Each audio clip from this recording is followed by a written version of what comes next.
Remember Major Pop-Up Wooten, the 104-year-old veteran who beat COVID-19 last week? Well, today he was given a birthday parade right outside of his granddaughter's house as he watched through an open window. Fellow veterans, law enforcement, friends and family all showed their love by driving by and honking in his honor.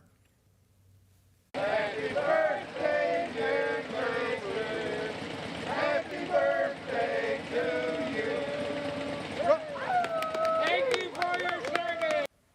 And I'm sure most of you know by now, Pop-Up is not just a hero in the Tennessee Valley. The story of the 104-year-old veteran is touching hearts all over the country.